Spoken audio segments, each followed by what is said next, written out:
여러분 안녕하십니까? 외교부 서포터스 모파랑이 전해드리는 외교 소식 위클리 모파뉴스 앵커 손기범입니다.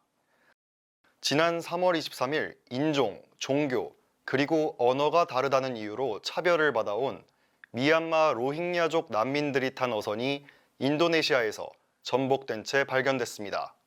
이에 인도네시아 내에서도 난민 문제에 대한 논란이 일고 있는데요. 고은진 기자가 자세한 소식 준비했습니다. 고은진 기자, 구체적인 상황을 좀 들려주시죠. 네, 고은진 기자입니다. 지난 23일 인도네시아 수마트라 북단 아체 해안에서 전복된 선박 구조 작업이 진행됐습니다. 사고 선박은 방글라데시에서 출발한 것으로 로힝야 난민 150여 명이 타고 있었습니다. 구조된 사람은 75명, 나머지 70여 명은 숨지거나 실종됐습니다. 이는 지난 20일에 아체주 서아체군 뮬라보 지역 앞바다에서 현지 어민들이 전복된 로힝야족 난민 목선을 발견한 데에 이어 3일 만에 이어진 사고입니다. 로힝야족은 미얀마 북부 지역 및 방글라데시 등에 거주하고 있는 민족으로 인종, 언어, 종교 등이 주류인 버마족과는 다른 벵골 계통의 민족입니다. 과거 식민 지배를 했던 영국이 버마족을 견제하기 위해 시행한 인종 분리 정책도 갈등의 씨앗이 되었습니다. 더불어 2017년부터 미얀마 군부가 사실상 인종 학살에 가까운 탄압작전을 벌이면서 수많은 로힝야족이 방글라데시로 이주하고 있습니다. 이 당시 약 74만 명이 국경을 넘어갔으며 현재까지 약 100만 명의 로힝야족이 방글라데시에 사는 것으로 추정됩니다. 최근에는 미얀마 군부가 부족한 병력을 메우기 위해 강제 징집을 하는 과정에서 소수 민족을 우선 징집하는 등 박해가 더 심해졌습니다. 많은 이들이 징집을 피해 달아나고 있지만 로힝야족 약 60만 명은 라카인주의 특정 구역에서만 거주해야 하는 등 이동이 제한된 형편이기에 이마저도 쉽지 않습니다. 그러나 방글라데시 난민총 생활도 열악하기에 상대적으로 바다가 잔잔한 10월에서 4월에는 국구가 이슬람인 말레이시아나 무슬림이 절대다수인 인도네시아 등으로 향하고자 하는 많은 난민이 낡은 목선에 오릅니다. 낡은 배를 타고 가다가 전복되거나 범죄에 휘말리는 일도 적지 않습니다. 유엔 난민기구에 따르면 지난해 방글라데시를 떠나려다 숨지거나 실종된 로힝야 난민은 569명으로 2014년 이후에 가장 많습니다. 어렵게 도착한다 해도 환영받기는 쉽지 않습니다. 인도네시아의 경우 로힝야 난민이 급증하자 반난민 정서가 커지면서 난민을 돌려보내라는 항의 시위까지 일어나고 있습니다. 로힝야족 난민들에게 상대적으로 호의적이었지만 단기간에 너무 많은 난민들이 몰리면서 이들이 각종 범죄를 저지르고 일자리를 빼앗는다는 공포감이 확산된 것입니다.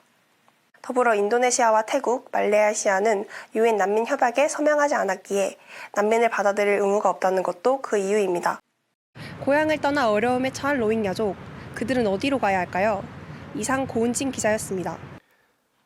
네, 고은진 기자 잘 들었습니다.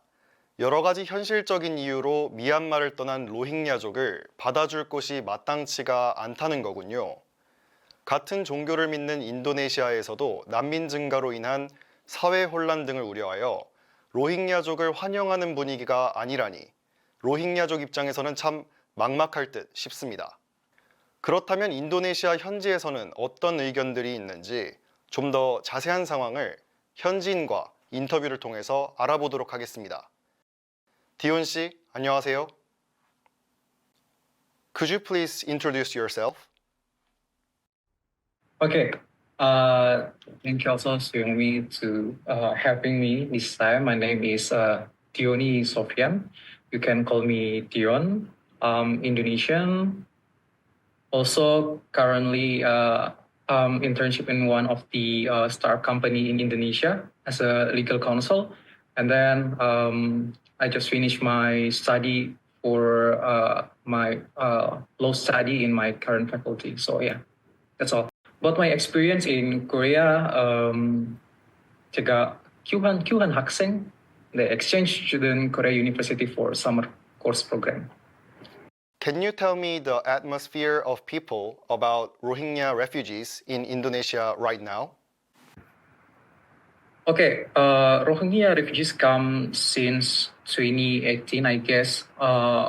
all of Indonesian really welcome when they come here, but after 2021 and also 2022 until right now, a lot of them still coming without, they just coming in Indonesian, and also after the government checking about the legality of their civilian, they also check that all of them has a UNHCR ID from Bangladesh.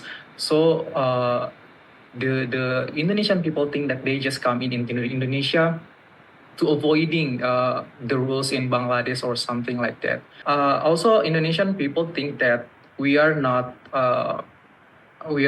ratificate the convention of UNHCR about the refugees in 1951, if I'm not mistaken, and then the protocol for 1967. So we don't have any obligation to receive the refugees from Rohingya to come to Indonesia. Yeah, that's what currently Indonesian people thinking. But if we are talking about the humanity, all of Indonesians still accommodate they when they come here. All of the Indonesian also give them like like a food, and also they give them for the place to live, and also like a basic needs for their daily activity. Also, Indonesian just provide to them. Yeah, that's the currently situation from Rohingya in Indonesia. Okay, let's move on. Do you think there is a way to solve the refugee problem between the government and human rights organizations? Yeah, currently the government doing some kind of negotiating with UNHCR.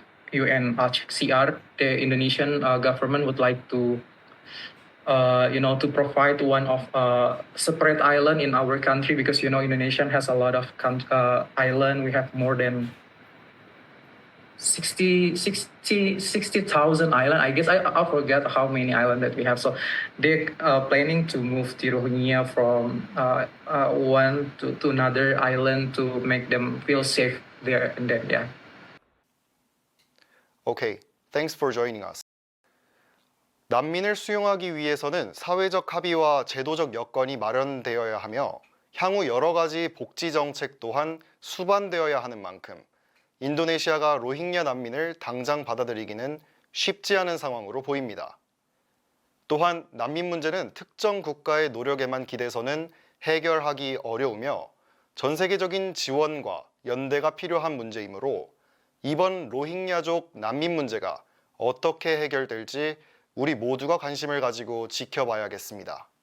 외교부 서포터스 모파랑이 전해드리는 외교 소식, 위클리 모파뉴스 오늘 준비한 소식은 여기까지입니다. 시청해주신 여러분 고맙습니다.